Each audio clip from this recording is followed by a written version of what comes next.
Hi, welcome back. Today we're going to talk about multiplying polynomials. But before we get started actually multiplying, let's do a quick refresher about what polynomials are.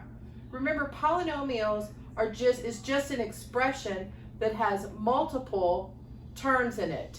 And each term is separated by an addition or subtraction sign. So let's do a real quick refresher. So a monomial has just one term. And that can be something like 4x or just a number like 5. That's a monomial.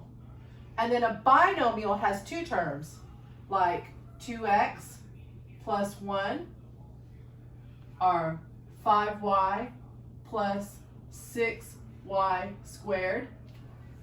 Those are two binomials. And then a trinomial has three terms like 2x squared plus 6x plus 12. That's a trinomial. All right, so now we're going to talk about actually multiplying. So you know that you have a multiplication problem when you have terms that are separated by parentheses. So if you look here, we have 2x plus 3, that's a binomial, and then there's no sign in between these two, so it's multiplied, so 2x plus 3 times x minus 6. And there's multiple ways that we could do this, but we're going to use the box method today. So we make our box, and because we have a binomial times a binomial, our box is going to be 2 columns and 2 rows.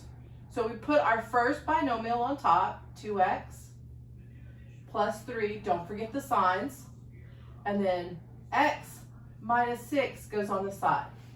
So now we're going to multiply to fill in the box. You always multiply to fill in the box. So we would do x times 2x would be 2, and then x times x is x squared. Because you're multiplying, you add the exponents. And then we would do x times a positive 3, which is just a plus 3x. Don't forget your signs. Then the next one we do is negative 6 times 2x. Negative 6 times 2 is negative 12, and then x. And then negative 6 times a positive 3. Don't forget, you multiply to fill in the box. So negative 6 times 3 is negative 18. Now our box is completely filled in. So now we're going to take things out of the box. So we multiply to fill in the box, but when we come out, we combine like terms, which means we add or subtract like terms. So I look at the top, I have 2x squared. There's no other x squared, so I just bring it out, 2x squared.